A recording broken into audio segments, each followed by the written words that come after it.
Pada tahun 1919, Raja Albert dari Belgia menjelajahi Amerika Serikat dengan kereta api. Ia cukup menguasai seluk-beluk lokomotif.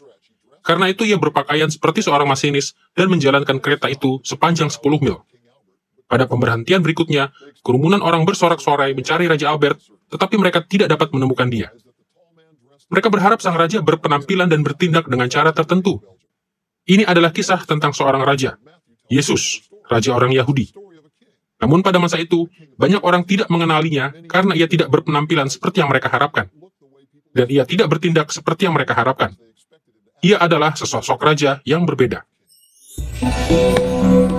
Inilah pelajaran kedua dari seri kitab-kitab Injil. Kami memberi judul pelajaran ini, Injil menurut Matius. Karena kita akan memfokuskan perhatian kita pada Injil yang pertama, yaitu kitab Matius.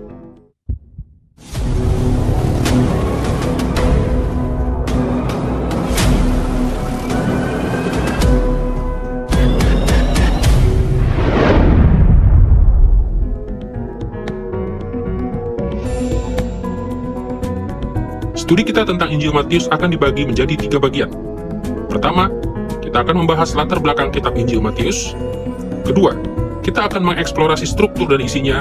Dan ketiga, kita akan melihat beberapa tema utama di dalam Injil Matius. Marilah kita mulai dengan latar belakang dari Injil menurut Matius. Banyak orang bertanya, mengapa saya perlu mengetahui semua hal tentang konteks Alkitab? Tidak dapatkah saya hanya membaca terjemahan Alkitab yang baik dan menemukan maknanya? Saya suka mengatakan bahwa teks tanpa konteks hanyalah dalih untuk memaknainya sesuka hati Anda.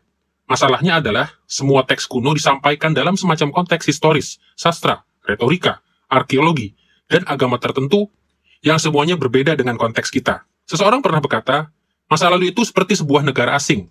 Mereka memiliki kebiasaan yang berbeda di sana. Masa lalu sangat berbeda dengan masa kini. Dan metode perlindungan terbesar yang kita miliki untuk melawan anakronisme, menerapkan semua asumsi modern kita ke masa lalu adalah studi kontekstual yang seksama terhadap Alkitab. Penting bagi kita untuk memahami isu-isu latar belakang seperti siapakah penulisnya dan apakah konteks historisnya ketika kita menafsirkan kitab-kitab Alkitab.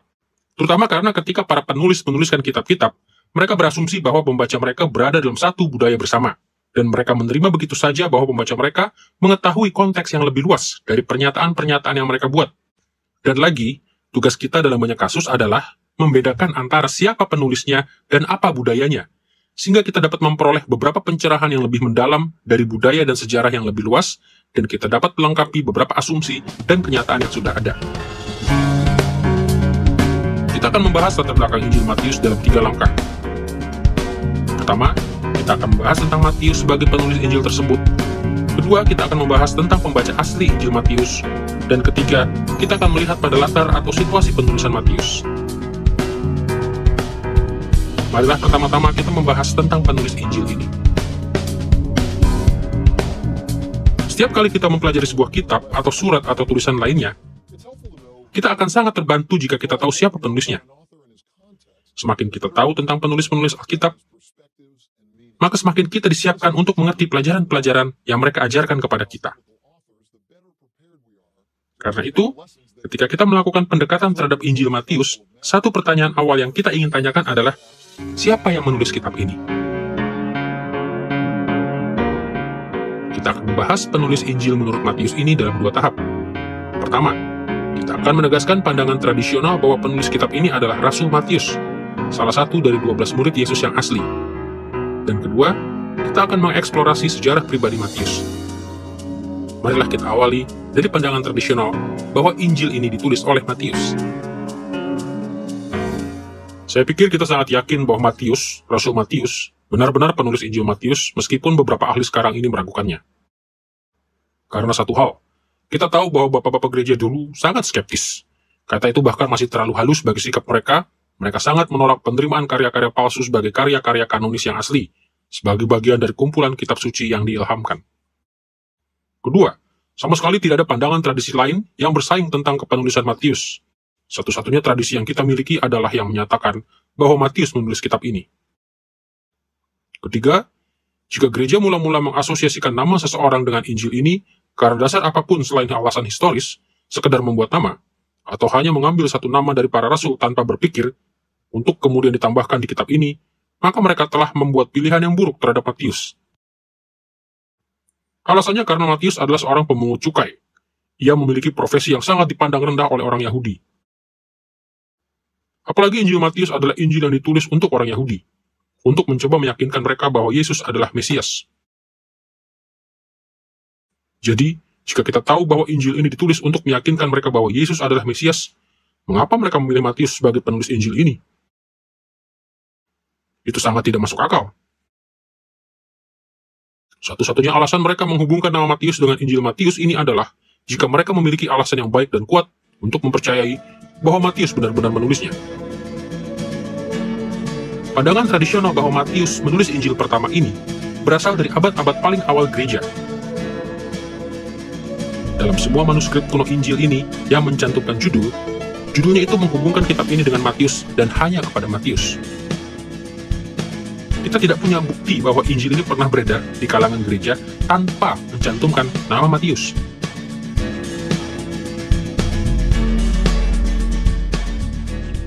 Salah satu orang yang paling mula-mula mengaitkan Injil pertama ini dengan Matius adalah Papias dari Hierapolis. Papias hidup pada akhir abad pertama sampai abad kedua. Ia mewakili pandangan-pandangan dari periode gereja yang paling mula-mula yang sumbernya masih tersedia bagi kita.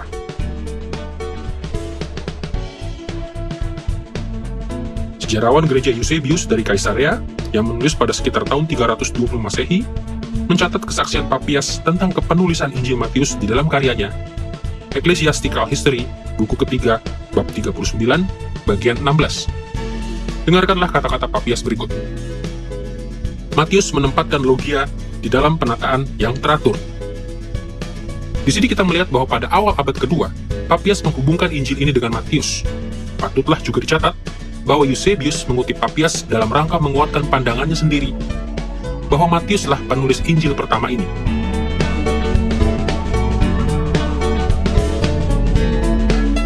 Seorang bapak gereja mula-mula lainnya, Irenaeus dari Lyons, yang menulis pada sekitar tahun 180 Masehi, juga mengaitkan Injil pertama ini kepada Matius. Dengarkanlah apa yang ia tuliskan dalam Against Heresy, buku ketiga, bab 1, bagian ke-1. Matius juga mengeluarkan sebuah Injil yang tertulis di kalangan orang Ibrani dalam dialek mereka sendiri. Sementara Petrus dan Paulus berkhotbah di Roma dan meletakkan dasar-dasar gereja.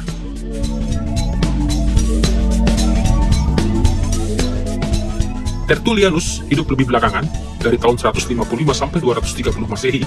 Ia juga memastikan kepenulisan Matius di dalam karyanya Against Marcion, buku keempat bab kedua. Karena itu, dari para rasul, Yohanes dan Matius yang pertama menanamkan iman kepada kita. Lukas dan Markus memperbaharuinya setelah itu. Bagi Irenaeus dan Tertullianus, Matiuslah yang menulis Injil ini. Dan keyakinan mereka ini juga dipegang oleh gereja mula-mula. Posisi Matius sebagai penulis Injil pertama ini telah diterima sebagai sebuah kepastian.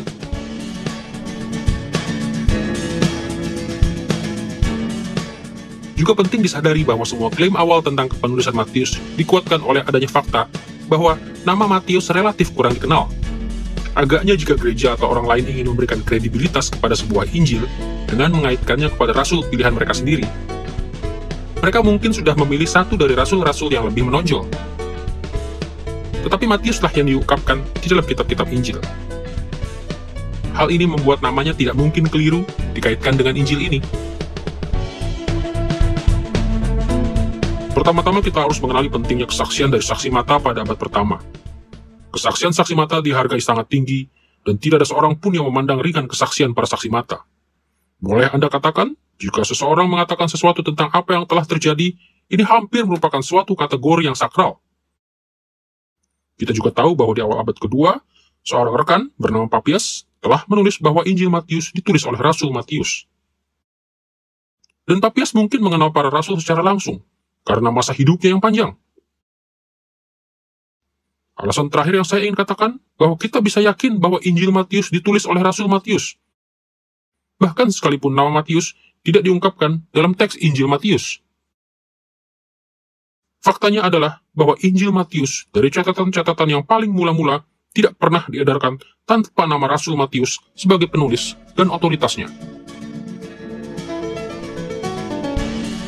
Tentunya beberapa sarjana kritis modern pernah meragukan bahwa Rasul Matius adalah penulis Injil pertama ini, sebagaimana mereka juga mempertanyakan banyak pandangan tradisi lainnya tentang penulisan Alkitab.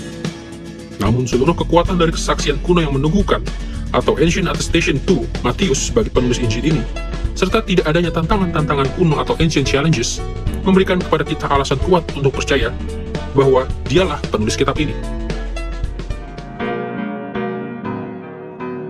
Sekarang, setelah melihat pandangan tradisional bahwa Matiuslah yang menulis Injil pertama ini, kita akan beralih pada sejarah pribadi Matius.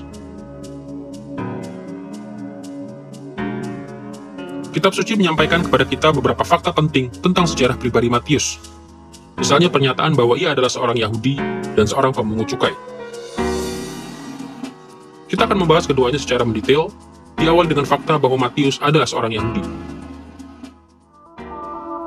Darah Yahudi yang dimiliki oleh Matius dinyatakan dengan beberapa cara. Misalnya ia adalah salah satu dari 12 murid Yesus, yang semuanya adalah orang Yahudi. Selain itu, nama Matius adalah nama Yahudi. Nama Matius, atau dalam bahasa Ibrani Matityahu, itu sendiri adalah nama Yahudi yang berasal dari Perjanjian Lama dalam bahasa Ibrani.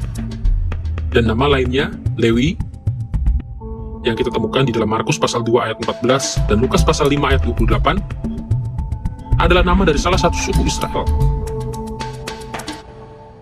Karena itu kedua nama itu menjelaskan bahwa Matius adalah orang Yahudi. Fakta tentang Matius sebagai keturunan Yahudi mungkin juga disiratkan oleh laporan-laporan Kristen kuno yang menyatakan bahwa ia menulis di dalam bahasa Ibrani. Darah Yahudi yang dimiliki Matius adalah latar belakang yang penting untuk memahami Injilnya, karena hal ini membantu kita dalam menafsirkan penekanan keyahudiannya yang khas ini.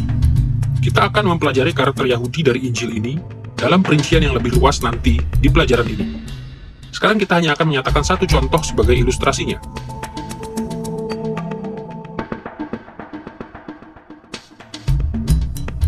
Dalam Matius pasal 15 ayat 24, Matius melaporkan bahwa Yesus membuat klaim berikut. Aku diutus hanya kepada domba-domba yang hilang dari umat Israel. Melebihi Injil yang lain, Matius menekankan bahwa Yesus telah datang secara khusus kepada bangsa Israel.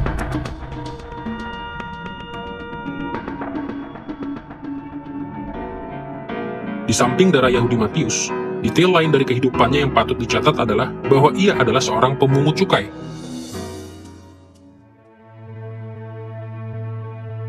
Pada awal abad pertama, banyak orang Yahudi di Palestina menjadi pemungut cukai atas nama Kaisar Roma.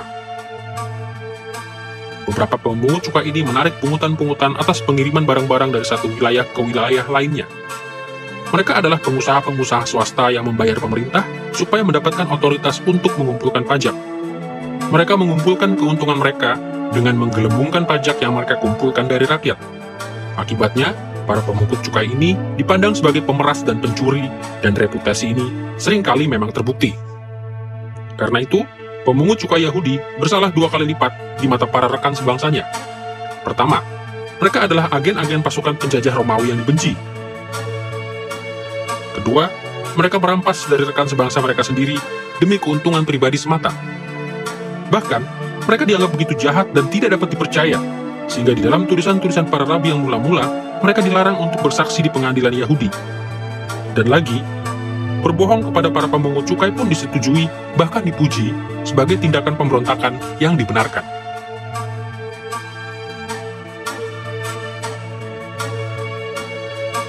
Dengarkanlah cara Matius mencatat panggilan Yesus kepadanya secara pribadi di dalam Matius pasal 9 ayat 9-10 berikut ini. Yesus melihat seorang yang bernama Matius duduk di rumah cukai. Lalu ia berkata kepadanya, "Ikutlah aku." Maka berdirilah Matius lalu mengikut dia. Kemudian ketika Yesus makan di rumah Matius, datanglah banyak pemungut cukai dan orang berdosa dan makan bersama-sama dengan dia dan murid-muridnya. Matius sangat jujur dalam penjelasan tentang dirinya sendiri dan secara terbuka mengakui bahwa ia dan pemungut cukai yang lain disetarakan dengan orang berdosa pada zaman Yesus. Dengan melakukannya, Matius menempatkan dirinya sendiri, Yesus dan Injil yang tertulis itu dalam pertentangan dengan kepemimpinan Yahudi. Perselisihan ini seringkali diungkapkan dalam Injil Matius. Contohnya, dengarkanlah cara Yesus mengkritik kepemimpinan Yahudi di dalam Matius pasal 21 ayat 31-32 berikut ini. Aku berkata kepadamu, sesungguhnya pemungut-pemungut cukai dan perempuan-perempuan sundal akan mendahului kamu masuk ke dalam kerajaan Allah. Sebab Yohanes datang untuk menunjukkan jalan kebenaran kepadamu, dan kamu tidak percaya kepadanya. Tetapi pemungut-pemungut cukai dan perempuan-perempuan sundal percaya kepadanya. Dan meskipun kamu melihatnya, tetapi kemudian kamu tidak menyesal, dan kamu tidak juga percaya kepadanya. Kerelaan Matius untuk berbicara secara terbuka tentang sejarah pribadinya yang berdosa mungkin juga berhubungan dengan penekanan yang lain dari Injilnya yang akan kita lihat lebih dekat lagi nanti di pelajaran ini. Matius, melebihi para penulis Injil lainnya, menekankan fakta bahwa Yesus adalah seorang raja yang rendah hati, yang menuntut kerendahan hati di dalam diri pengikutnya. Dengan pengakuan atas masa lalunya ini, Matius dengan bebas mengakui kebutuhannya akan anugerah dan memberitakan kerelaannya untuk mengikuti sang raja itu yang telah memanggil dan mengubahnya. Yesus telah mengubahnya dari seorang hamba Herodes yang penuh dosa menjadi seorang hamba Injil kerajaan surga yang rendah hati. Di dalam hidup kita, kerendahan hati mestinya menampakkan diri ketika kita gembira. Kita puas pada hal-hal yang baik terjadi untuk orang lain, juga untuk diri kita sendiri. Tetapi ketika orang lain mengalami kemajuan, ketika orang lain mendapat penghargaan atau pekerjaan, mereka tampak membuahkan hasil, kita juga ikut bergembira. Kita bersyukur kepada Allah karena hal itu. Dan kita ingin pertama-tama menghormati Allah dan bersyukur kepada Allah. Kita ingin hidup demi Allah di atas segalanya, bukan hanya demi diri kita sendiri. Sekarang, setelah kita menyimpulkan bahwa pandangan tradisional tentang Matius sebagai penulis Injil pertama ini benar, dan mulai mengenal sekelumit sejarah pribadinya, kita akan mempelajari identitas pembaca asli yang kepadanya Matius menuliskan Injil ini.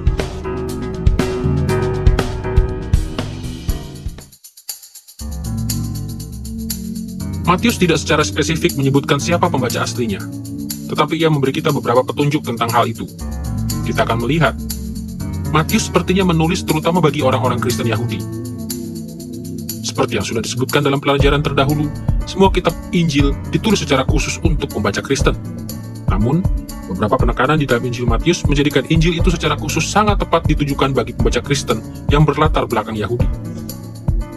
Contohnya, Matius mengutip Perjanjian Lama lebih banyak daripada penulis Injil yang lain. Dia berulang kali menunjukkan berbagai cara Yesus menggenapi pengharapan-pengharapan Perjanjian Lama. Dan secara khusus, ia menekankan bahwa Yesus adalah sang Raja Mesianis yang dinantikan oleh orang Yahudi selama berabad-abad. Penekanannya pada isu-isu keyahudian juga tampak dalam pertentangan Yesus dengan para pemimpin Yahudi yang tidak percaya, yang dijelaskan oleh Matius secara lebih mendetail daripada penulis Injil lainnya. Dan Matius juga sangat berfokus pada relasi Yesus dengan Taurat Perjanjian Lama, khususnya sebagai Tuhan atas Taurat. Di dalam pelajaran ini nanti, kita akan melihat beberapa dari penekanan ini secara lebih mendetail.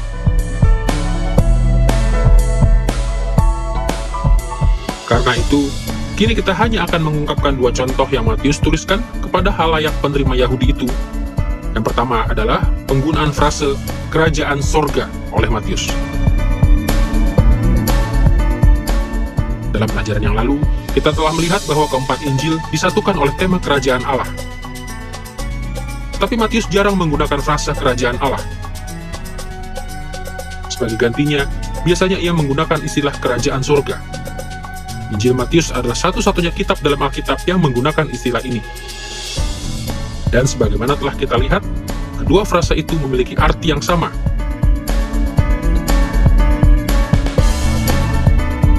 Karena rasa hormat yang sangat mendalam kepada Allah, orang-orang Yahudi sering menghindari penggunaan nama ilahi itu, atau apapun yang mirip, sehingga mereka niscaya tidak akan secara kebetulan menyebut nama Allah dengan sembarangan. Satu cara yang mereka lakukan adalah mengganti kata Allah dengan surga. Dan hal ini persis seperti yang Matius lakukan ketika ia menggunakan frase kerajaan surga. Bila kita membandingkan pasal-pasal yang paralel di dalam Injil Sinoptik, kita melihat bahwa di mana penulis Injil lain menggunakan istilah kerajaan Allah, Matius menggunakan frasa kerajaan surga. Matius menggunakan frasa kerajaan surga hampir di setiap kesempatan dalam Injilnya untuk menyebut apa yang kita sebut sebagai kerajaan Allah dalam Injil-Injil lainnya. Karena itu, penggunaan frasa surga adalah sebuah cara lain yang mengacu kepada Allah. Kita membaca di dalam Injil yang lain, aku telah berdosa terhadap surga dan bumi. Ini berarti aku telah berdosa terhadap Allah. Tetapi sesungguhnya, ia sedang berbicara tentang kerajaan Allah dengan gagasan bahwa sekarang Allah benar-benar menjadi raja dunia ini melalui Yesus Kristus. Karena itu, ada bahaya nyata bagi orang Kristen di kemudian hari yang salah memahami kerajaan surga. Perhatikan catatan Markus tentang perumpamaan biji sesawi dalam Markus pasal 4 ayat 30-31 berikut.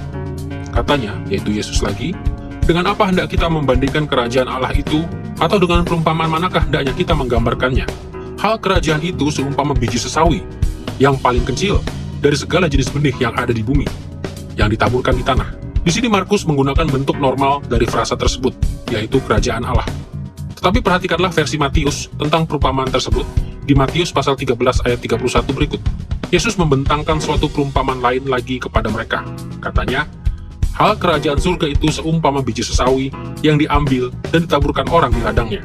Ketika Matius mencatat kembali peristiwa yang sama ini, ia menggunakan istilah kerajaan surga, sementara Markus menggunakan istilah kerajaan Allah.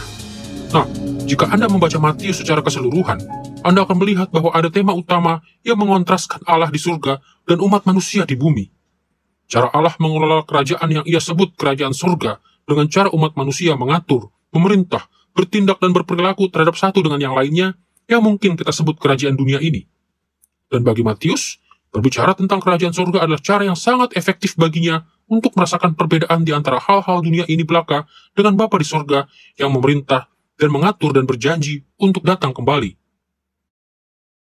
Karena itu, maksud kerajaan surga dalam bahasa Matius adalah mengajak kita merasakan dan mencicipi perbedaan antara pemerintahan Allah yang masih belum datang dan semua pemerintahan dan pengaturan dan perilaku bumi ini. Ada kontras di antara kedua realitas itu, dan Matius menggunakan kerajaan surga untuk membantu kita merasakan dan mencicipi serta berharap pada masa kedatangan kerajaan surga milik Allah itu. Banyak ahli percaya bahwa Matius mempertahankan cara yang Yesus gunakan dalam berbicara kepada kumpulan orang Yahudi, dan bahwa Markus dan para penulis perjanjian baru yang lain menggunakan frasa kerajaan Allah dalam rangka membuat makna perkataan Yesus lebih jelas lagi bagi pembaca yang lebih luas. Tetapi apakah ini benar atau tidak? Penggunaan frasa kerajaan surga oleh Matius menambah kepentingan dari pandangan bahwa pembaca aslinya adalah orang Yahudi.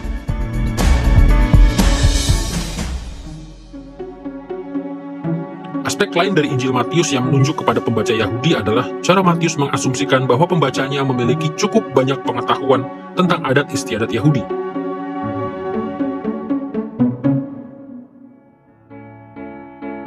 Sebagai satu contoh, dalam Matius pasal 15 ayat 1-2, Matius mencatat peristiwa ini. Kemudian datanglah beberapa orang Farisi dan ahli Taurat dari Yerusalem kepada Yesus dan berkata, "Mengapa murid-muridmu melanggar adat istiadat nenek moyang kita? Mereka tidak membasuh tangan sebelum makan." Markus memasukkan kisah yang sama ini dalam pasal 7 ayat 1-5 dari Injilnya. Tetapi Markus menambahkan penjelasan yang terdiri dari 3 ayat tentang adat istiadat Yahudi dalam mencuci tangan, sehingga pembacanya yang adalah orang Romawi mengerti adat istiadat tersebut. Matius merasa tidak perlu menambahkan penjelasan seperti itu kepada para pembacanya. Sekarang, dengan mengasumsikan bahwa Matius menuliskan Injilnya untuk membaca Yahudi, ada satu karakteristik dari Injil yang tampak janggal. Dalam beberapa kesempatan, Matius mengutip ucapan Yesus dalam bahasa Aram, dan lalu menerjemahkan kata-kata Aram itu ke dalam bahasa para pembacanya. Sebagai contoh, perhatikan Matius pasal 27 ayat 46 berikut. Kira-kira jam 3, berserulah Yesus dengan suara nyaring, "Eli, Eli, lama sabachthani?" Artinya, "Allahku, Allahku, mengapa engkau meninggalkan aku?"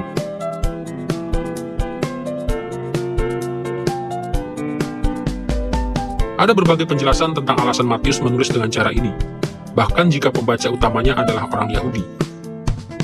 Pertama, meskipun pembaca utamanya adalah orang Yahudi, tetapi pembacanya tidak hanya orang Yahudi. Karena itu, ia mungkin telah memasukkan terjemahan ini bagi orang-orang bukan Yahudi di antara para pembacanya. Kedua, pembaca Matius mungkin juga mencakup orang-orang yang tinggal di luar Palestina yang tidak mengenal bahasa Aram. Dan ketiga, Matius mungkin hanya menyalin informasi ini dari sumber lain. Contohnya, terjemahan untuk Matius pasal 27 ayat 46 juga muncul di dalam Markus pasal 15 ayat 34, di mana Matius mungkin telah menggunakannya sebagai sumber. Dalam semua peristiwa, dengan bobot bukti yang kuat itu, maka jelaslah bahwa Matius menulis Injilnya terutama bagi orang-orang Kristen Yahudi, dalam rangka menguatkan iman mereka kepada Yesus dengan membahas banyak isu yang secara khusus penting bagi mereka. Sekarang, setelah kita meneliti penulis dan pembaca Injil yang pertama ini, kita siap memeriksa latar penulisannya. Ketika kita berbicara tentang latar penulisan dari sebuah kitab, yang ada dalam pikiran kita adalah beberapa hal yang berkaitan dengan konteks historisnya. Hal-hal seperti waktu dan lokasi penyusunannya, lokasi para pembaca atau penerimanya, dan tujuan penulisannya. Pengetahuan tentang kapan, di mana, kepada siapa, dan mengapa sebuah kitab ditulis akan memberikan kepada kita banyak informasi tentang konteksnya. Ini membantu kita memahami latar belakang sejarahnya, tata bahasa dan kosakatanya, asumsi-asumsi religius dan sosialnya, serta strategi retorikanya. Kita akan membahas 3 aspek dari peristiwa penulisan Injil Matius. Pertama, waktu penulisan. Kedua, lokasi penulis dan penerimanya. Dan ketiga, tujuan Matius menuliskannya. Marilah kita mulai dengan waktu penulisan Injil Matius ini.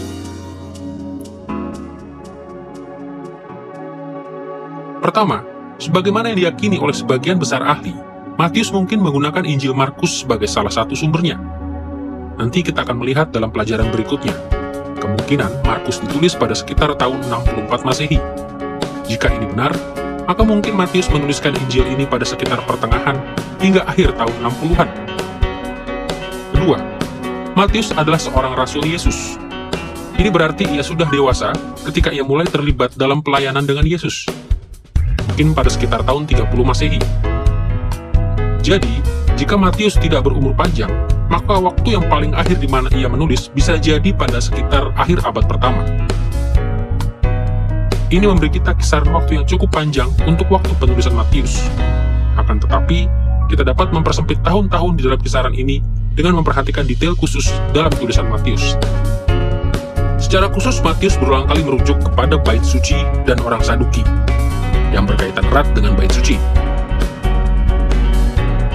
Beberapa rujukan ini lebih bersifat historis, tetapi sejumlah kecil rujukan menyebutkan bahwa bait suci dan orang Saduki masih merupakan faktor yang signifikan ketika Matius menulis. Karena bait suci dihancurkan pada tahun 70 Masehi, rujukan-rujukan ini makin menjelaskan bahwa Matius menulis sebelum tahun itu. Berdasarkan bukti ini, tampaknya kesimpulan yang paling baik adalah Matius menulis Injilnya pada akhir tahun 60-an, barangkali sekitar tahun 67 atau 68 Masehi. Memastikan hal ini tidaklah mungkin. Namun untungnya, walaupun kita akan sangat terbantu jika kita bisa mengetahui kapan kira-kira Matius menulis, penanggalan yang tepat dari Injil ini jarang mempengaruhi penafsiran terhadap ajaran-ajarannya. Sekarang, setelah kita melihat waktu penulisan Injil ini, marilah kita beralih kepada permasalahan lokasi geografis dari penulis dan penerima atau pembacanya.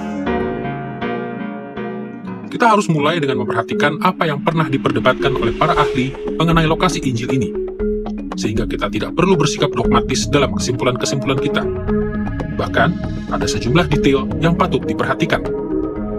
Pertama-tama, karena Matius menulis terutama untuk orang Kristen Yahudi, besar kemungkinan bahwa ia mengalamatkan Injilnya kepada kelompok yang hidup di kawasan yang jumlah populasi Yahudinya banyak. Palestina adalah satu kemungkinan yang jelas, karena inilah tanah asal kaum Yahudi secara tradisional, dan karena mereka memang terkonsentrasi di sana. Namun sebagian dari Syria juga memiliki sejumlah populasi Yahudi yang cukup banyak. Dan Ignatius, yang adalah uskup Antiokhia di Syria, adalah bapa gereja yang paling pertama menunjukkan keakrabannya dengan Injil Matius. Karena alasan ini, sejumlah ahli berpendapat bahwa Matius menulis kepada orang-orang percaya di Antiokhia di wilayah Syria. Dan tentunya kita tidak dapat mengesampingkan kemungkinan bahwa Matius memikirkan pembaca yang lebih luas, menulis kepada orang Kristen Yahudi secara umum di sepanjang dunia Mediterania, Palestina, Syria, atau beberapa kawasan lain yang memiliki populasi orang Yahudi yang cukup besar di dalam Kekaisaran Romawi, akan menjadi tujuan yang pas bagi Injil Matius yang karakter Yahudinya kuat.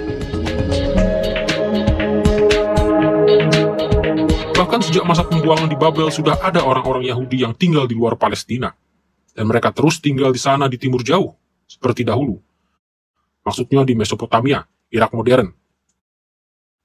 Kemudian mereka datang ke Syria, Damsyik, dan kemudian berdiaspora, sebutan untuk berpencarnya atau terseraknya orang-orang Yahudi. Mereka tersebar lebih jauh ke barat menuju Asia Kecil, Turki modern, dan bahkan hingga Roma. Penduduk Yahudi di sana ada di tepi sungai Tiber di Roma, dan tidak lupa juga Afrika Utara.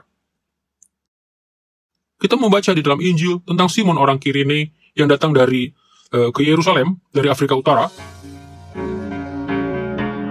Setelah kita membicarakan waktu dan lokasi penulisan Injil Matius, sekarang kita dapat mempertimbangkan tujuan Matius menulis Injilnya.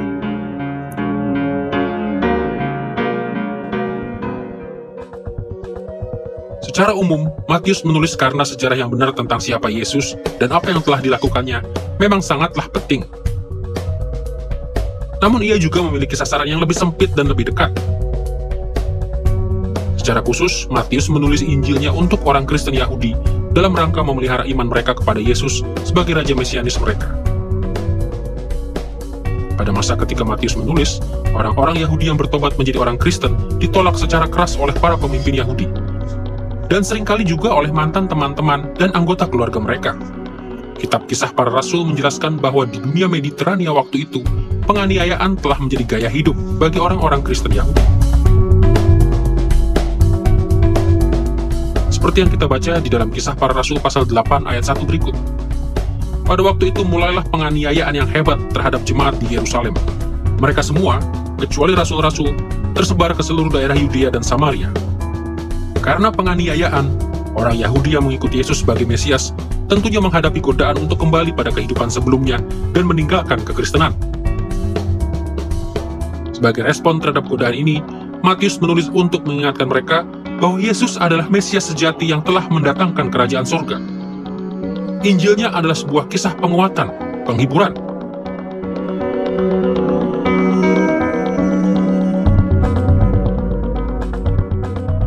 Tapi juga sebuah kisah tantangan, karena Yesus tidak mendatangkan kerajaan itu dengan cara yang mereka harapkan, dan tuntutan-tuntutan kerajaan itu sangat berat. Dalam konteks ini, Matius meyakinkan kembali para pembacanya bahwa Yesus telah mulai menggenapi pengharapan perjanjian lama tentang kerajaan Mesianis. Pada saat yang sama, kerajaan surga itu belum genap. Karena itu Matius juga menulis untuk menguatkan orang-orang percaya Yahudi agar tetap setia, sampai sang raja sendiri kembali untuk menyempurnakan segalanya. Sampai waktu ketika Yesus menghancurkan musuh-musuh kerajaannya, dan menyambut umatnya yang setia masuk ke dalam pengalaman yang penuh akan berkat-berkat kerajaannya. Inilah alasannya Matius begitu sering menyebut tema kerajaan surga. Bahkan, ia menggunakan kata raja dan kerajaan lebih dari 75 kali dalam Injilnya. Ketika penulis Injil lainnya bersama-sama menggunakan kata-kata itu kurang dari 110 kali. Menurut Matius, cara terbaik untuk mendorong dan menantang para pembaca Yahudinya adalah menceritakan kepada mereka kisah tentang Raja Mesianis dan kerajaannya. Di dalam Injil Matius, kita menemukan penekanan yang besar pada kerajaan surga. Matius memulai Injilnya dengan silsilah Yesus, dengan maksud untuk memperlihatkan bahwa Yesus adalah ahli waris yang sah, sang raja keturunan Daud. Raja keturunan Daud ini adalah Yesus dari Nazaret. Pembacanya, pembaca aslinya, umumnya adalah pembaca Yahudi. Demikian keyakinan kita. Dan kitab ini seolah ingin mengatakan kepada para pembacanya, inilah rajamu yang sah. Dan ia menekankan kerajaan surga dalam manifestasi yang konkret, sebagaimana yang ia nyatakan dalam Injil ini. Sehingga istilah kerajaan surga mengacu pada pemerintahan Kristus atas semua manusia dan semua lapisan. Ini adalah masalah otoritas. Orang Farisi dan Saduki selalu bertanya kepada Yesus, dengan otoritas apakah engkau melakukan hal-hal ini? Injil ini diakhiri dengan perkataan yang Yesus katakan, seluruh otoritas telah diberikan kepadaku di langit dan di bumi. Dan gagasan kerajaan ini bukan hanya raja keturunan Daud yang nasionalistis, yang telah diharapkan dan dicari oleh bangsa itu. Ini adalah pernyataan Matius bahwa Kristus adalah raja atas setiap bagian dari ciptaan.